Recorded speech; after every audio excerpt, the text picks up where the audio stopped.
Hello everyone, myself AK and I welcome you all to this platform. Today we are going to discuss GPSC mains syllabus of paper 4, that is Indian Constitution and Polity, Public Administration and Good Governance. So बाकी paper की तरह भी ये paper 200 marks के होते हैं। Stipulated time है वो है 3 आवर्स। इस पेपर में 2 सेक्शन होते हैं। Section A Indian constitution and polity की होती है और section B public administration and good governance. आज हम लोग देखने वाले हैं इसके सारे सब सेक्शन, सेक्शन ए के सब सेक्शन। तो चलिए हम लोग डायरेक्टली चलते हैं सेक्शन ए की ओर। Section A Indian constitution and politics में जो पहला जो वो है प्रियम्बल ऑफ इंडियन कॉन्स्टिट्यूशन। ठीक है, प्रियम्बल में कौन कौन से की फीचर्स के बारे में पढ़ने हैं? सेकुलर हो गया, डेमोक्रेटिक हो गया एंड सोशलिस्ट। और इस प्रियम्बल के पीछे फिलोसफी क्या है, इस चीज को हमें पढ़नी है। But I would recommend that you should read preamble as a whole. मतलब इसमें सारे जितने भी की फीचर्स हैं, कीवर्ड्स हैं, तो ये सारे कीवर्ड्स आपको पढ़नी चाहिए। मैं जब स्टार्ट करूंगा ये लेक्चर प्रीलिम्स प्रियम्बल के ऊपर, प्रियम्बल के सारे जो वर्ड्स किस तरह से इंस्टेंट किए हुए हैं या लिखे हुए हैं वो दिखाऊंगा और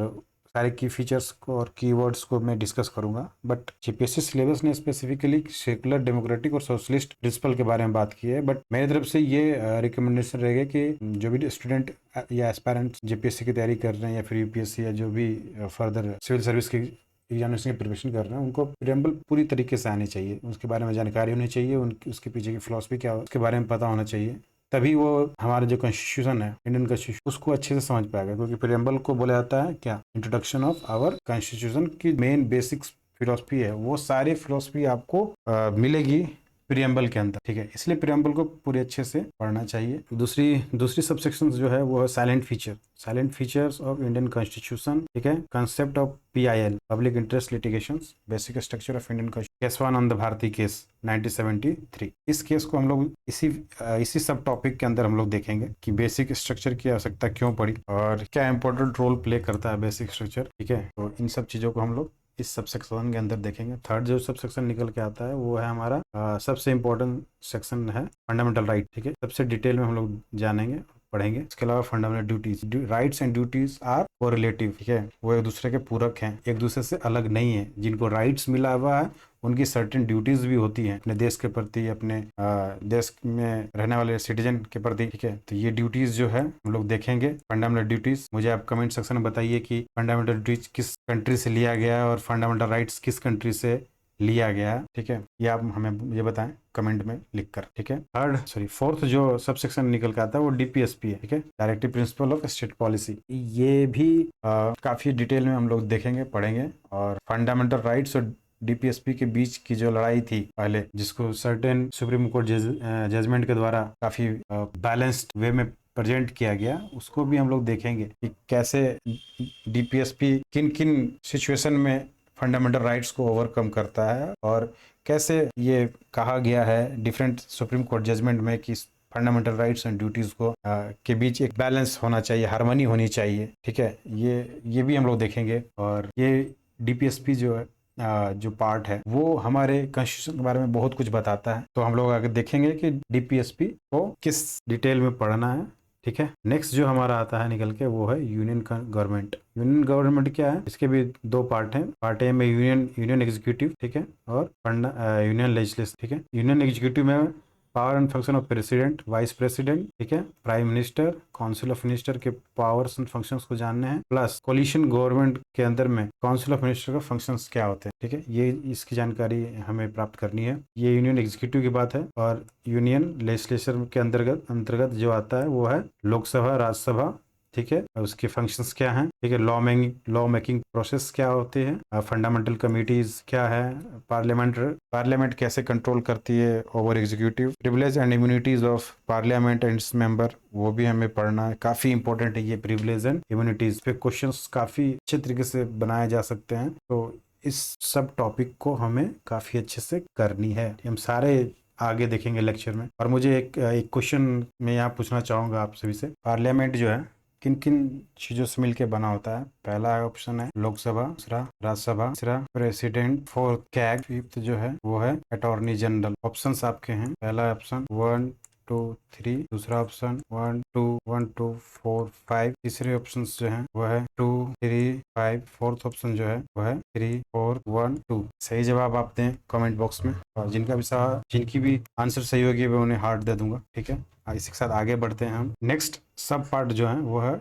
union judiciary, its role and power, principle of natural justice, ठीक है, rule of law, judicial reviews, judicial activism. Judicial reviews and judicial activism में अंतर क्या है, ये काफी समय पीसीएस एग्जाम में ये क्वेश्चन पूछे गए हैं बार बार, ठीक है। तो ये इस चीज को जानना काफी इंपॉर्टेंट हो जाता है। जुडिशरी पर हर साल क्वेश्चन आ रहे हैं, इस टॉपिक को काफी थॉरोली प्रिपेयर करना बहुत ही जरूरी है, बहुत ही खास, क्योंकि हियर एंड देयर आपको ये इस पे एक क्वेश्चन मिलेगा। बहुत सारे क्वेश्चन तो एमसीक्यू भी बनते हैं इस पे, बट मेंस के भी क्वेश्चंस काफी अच्छे इस पर आते हैं। यूनियन जुडिशरी को प्रिपेयर करना मस्ट है। इसी के साथ हम अगले टॉपिक पर बढ़ते हैं। तो अगला टॉपिक जो है नेक्स्ट नंबर सब टॉपिक जो है स्टेट गवर्नमेंट, ठीक है। स्टेट गवर्नमेंट किन किन चीजों से कंसिस्ट होता है, एक state executive, state legislature, state judiciary, ठीक है। और चौथा जो है वो है panchayat, third tier of government जिसको हम लोग बोलते हैं। तो स्टेट एग्जीक्यूटिव में हम लोग देखते हैं power and function of governor, chief minister and council of minister, ठीक है। इनके पावर एंड फंक्शन को जानना है। दूसरा स्टेट लेजिस्लेचर में ऑर्गेनाइजेशंस के बारे में है क्या, ठीक है, उसके पावर और फंक्शंस क्या है, with special reference to Jharkhand. हाँ, इसमें आपको झारखंड से रिलेटेड क्वेश्चंस भी देखने को मिल सकते हैं। एंटी डिफेक्शन लॉ, इस पे भी बेस्ट क्वेश्चन आ सकते हैं। प्रीवियस गवर्नमेंट या प्रीवियस टू प्रीवियस गवर्नमेंट में कुछ एमएलए डिफेक्ट करके दूसरे पार्टी में मर्ज हुए थे, उससे रिलेटेड भी क्वेश्चन आ सकते हैं। आप सबको ये न्यूज़ पता होगा, ठीक है, मैं यहाँ मेंशन नहीं करूँगा। जब हम लोग क्वेश्चंस देखेंगे तो वहाँ पे इसको एज एग्जांपल जरूर मेंशन करना होगा, क्योंकि ये सबको पता है, ठीक है। और इसको अगर मेंशन करते हैं हम अपने राइटिंग में आंसर, कोई दिक्कत भी नहीं है, ठीक है। सावधानी बरतने की आवश्यकता नहीं पड़ेगी, क्योंकि ये सबको पता है और न्यूज़ में भी काफ़ी रहा, ठीक है। बहुत लोग मना करते हैं कि लिखने से, बट अगर जो भी चीज न्यूज में है, ठीक है, जो भी चीज न्यूज में है किसी पार्टी से रिलेटेड या कोई भी एग्जाम्पल है, उसे आप बेझिझक अपने आंसर में एज एन एग्जाम्पल प्रेजेंट करें, क्योंकि वो सबको पता है, सबने उसके बारे में जानकारी रखी है, ठीक है। तो हेजिटेट होने की आवश्यकता नहीं है, क्योंकि बहुत लोग ऐसे थ्रेटन फील करते हैं कि अगर मैंने आंसर में इस चीज को लिखा तो मार्क्स मिलेंगे या ना मिलेंगे। ऐसी कोई बात नहीं है। अगर ये चीज राइटली मेंशन्ड है, और कभी कभी जजमेंट में भी आता है निकल के, जब सुप्रीम कोर्ट जजमेंट देती है इनके खिलाफ, एंटी डिफेक्शन लॉ के खिलाफ, अगर वो अनकॉन्स्टिट्यूशनल है, तो उन सब चीजों का हम लोग मेंशन करते हैं आंसर राइटिंग में। सो इन सब चीज को मेंशन करना आपके आंसर को और इनरिच करेगा, क्योंकि ये एज एन एग्जाम्पल पेश किए जा, ठीक है। तो थर्ड सबसेक्शंस जो है वो है स्टेट जुडिशरी। उसके अंडर क्या क्या है, हाई कोर्ट है, ठीक है, हाई कोर्ट है।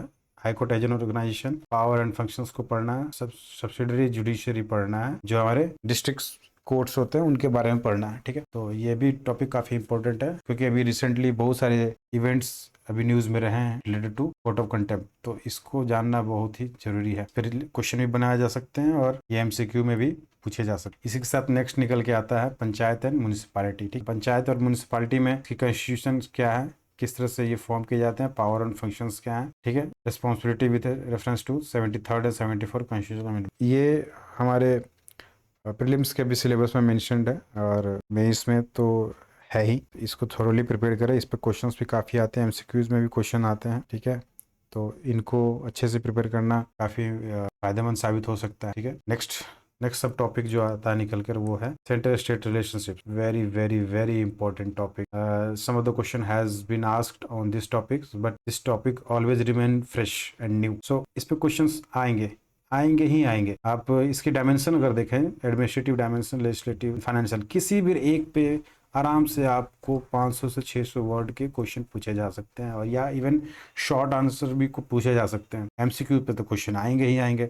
तो ये जो है हमेशा हमारा बर्निंग टॉपिक रहेगा, और इस पे काफ़ी अच्छी नोट्स बना के रखें और प्रिपेयर्ड रहें पहले। नेक्स्ट टॉपिक जो है सब टॉपिक वो है provision related to administration of schedule area and schedule tribe. ये इस टॉपिक को अगर हम अच्छे से देखें तो झारखंड स्टेट के पर्सपेक्टिव में, ठीक है, काफी इंपॉर्टेंट है, क्योंकि झारखंड में बहुत सारे शेड्यूल्ड एरिया हैं, ठीक है। तो इन टॉपिक को भी जानना झारखंड के पर्सपेक्टिव में काफी इंपॉर्टेंट रहेगा, और क्वेश्चंस भी आ सकते हैं। अभी तक तो क्वेश्चन नहीं आया इस पे, शायद एमसीक्यूज में क्वेश्चन पूछे गए हैं, बट मेंस के लिए आपको प्रिपेयर करके रखना है, कभी भी किसी भी नेक्स्ट जेपीएससी मेंस में ये पूछे जाए। इसी के साथ हमारा 9th special provision related to reservation of seats of SC and ST, ठीक है, लेजिस्लेचर एंड सर्विस, ठीक है। इन टॉपिक, ये सारे टॉपिक अगर देखें न्यूज में हमेशा बने रहते हैं, ठीक है। प्रमोशन से रिलेटेड, ठीक है, रिजर्वेशन से रिलेटेड, सर्विसेज में या फिर लेजिस्लेचर में, तो ये टॉपिक भी काफ़ी इम्पोर्टेंट रहता है। अभी तक तो जैसे कि न्यू सिलेबस पे दो ही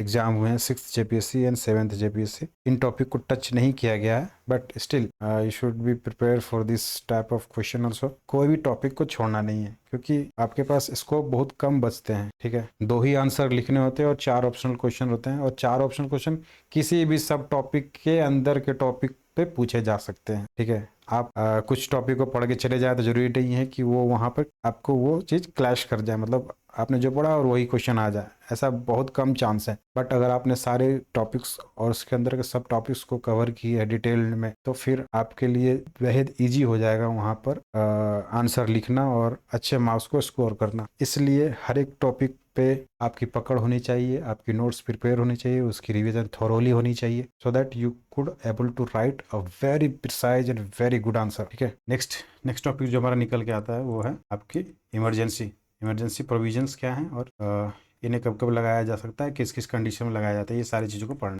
नेक्स्ट जो हमारा कॉन्स्टिट्यूशनल बॉडी के रूप में आता है कैग के बारे में पढ़ना, ठीक है। इलेक्शन कमीशन ऑफ इंडिया पढ़ना, इन 2 कॉन्स्टिट्यूशनल बॉडी के बारे में पढ़नी, ठीक है। अब उसके बाद political parties and pressure group, ये है पॉलिटिकल पार्टीज वेरी इंपॉर्टेंट। हर साल ऑलमोस्ट देखा जाए, चाहे वो इलेक्शन हो या बाई इलेक्शन हो, पॉलिटिकल पार्टी न्यूज में रहती हैं किसी न किसी कारण, इलेक्शंस के कारण से, या फिर मर्जर के कारण से, या फिर सिंबल डिस्प्यूट्स के कारण से। रिसेंटली अभी लोजपा पार्टी की बाइफर्केशन हुई थी, तो उसमें भी सिंबल से लेके काफ़ी डिस्प्यूट्स हुए थे। तो पॉलिटिकल पार्टीज भी काफ़ी इंपॉर्टेंट है, काफ़ी बर्निंग टॉपिक्स है। प्रेशर ग्रुप्स हो गए, pressure groups again CSO NGO वगैरह हो गया, एनजीओज होते हैं जो भी सिविल सोसाइटीज जो होते हैं वो भी आते हैं, ठीक है। तो ये सब सारे प्रेशर ग्रुप्स में आते हैं, इनके बारे में भी हमें खासी जानकारी होनी चाहिए, नोट्स प्रिपेयर होनी चाहिए, ठीक है। अब बात आती है निकल कर कि इसकी प्रिपरेशन हम कहाँ से करें, किस बुक से करें, ठीक है। तो जो हमारा पेपर 4 है, section A Indian constitution and polity, इसके लिए मैं रेफर करूँगा लक्ष्मीकांत बुक, लक्ष्मीकांत जो है, और काफ़ी डिटेल में उन्होंने दिया हुआ है, और वहाँ से सारे टॉपिक्स आपको कवर हो जाएंगे। काफ़ी अच्छा, काफ़ी खूबसूरत तरीके से ये बुक लिखी गई है विथ एग्जाम्पल्स। तो अगर आप और भी बुक रेफर करना चाहते हो, बख्शी जी की बुक है, वो बुक भी आप रेफर कर सकते हैं, but Lakshmikant is sufficient, okay. And I would also recommend the class 11th NCERT, ठीक है। वो भी काफ़ी अच्छे से उन्होंने जो छोटे छोटे एग्जाम्पल्स हैं, जो फिलोसफीज है इंडियन कॉन्स्टिट्यूशन में, और आपके सोसाइटल एग्जाम्पल्स को लेते हुए उन्होंने काफी अच्छे से एक्सप्लेन किया है, तो उस बुक को भी आप जरूर रेफर करें, ठीक है। NCERT 11th political science for the sake of developing understanding, ठीक है। और नोट्स प्रिपेयर करें, काफी स्कोरिंग सब्जेक्ट है। नेक्स्ट वीडियो में जब हम इन सब टॉपिक्स को पढ़ना स्टार्ट करेंगे, तो उस समय मैं आपको क्वेश्चंस भी कराऊंगा और ये दिखाऊंगा कि क्वेश्चन किस तरह से फ्रेम किए जा रहे हैं जेपीएससी के मेंस पेपर में, ठीक है। तो ये भी आपको मैं बताऊंगा, और इनको तरीका क्या है लिखने का, उस पर भी कुछ चर्चा करेंगे। हाँ, अगेन 100 मार्क्स सेक्शन A के लिए स्टिपुलेटेड है, ठीक है। इसमें आपको 4 क्वेश्चन दिए रहेंगे ऑप्शनल के तौर पे, उसमें से आपको 2 सेलेक्ट करने हैं, और 10 MCQ क्वेश्चंस रहेंगे, ठीक है। उनको आपको करना है। 10 क्वेश्चंस 2 मार्क्स, ये हो गए 20, ठीक है। और 2 क्वेश्चंस 40 मार्क्स, ये हो गए 80, टोटल हो गया 100। ये 100 मार्क्स का सेक्शन A है, ठीक है। इसे हमें देखना है। ओके गाइस, इसी के साथ हम आज के सेशन को रैप अप करते हैं, and I hope that you will do better in this topics, in this section. आप अच्छे से पढ़ेंगे और इस पे नोट्स प्रिपेयर करेंगे, उनकी रिविजन करेंगे, और ज्यादा से ज्यादा आंसर राइटिंग की प्रैक्टिस करेंगे, ठीक है। At the last I would ask for like, share and comment upon this video. आपको ये वीडियो कैसा लगा ये मुझे जरूर बताएं कमेंट बॉक्स में लिखकर। को और किस नए टॉपिक्स पर जानकारी चाहिए ये भी आप मुझे बता सकते हैं, ताकि मैं उस पर वीडियो प्रिपेयर करूं। और नेक्स्ट जो हमारा सेगमेंट होगा वो है section B public administration and good governance, को हम लोग डिस्कस करेंगे, ठीक है। इस वीडियो को ज्यादा से ज्यादा आप लोग सब्सक्राइब करें। इसी के साथ हम लोग ये सेशन को wrap up. Thank you very much.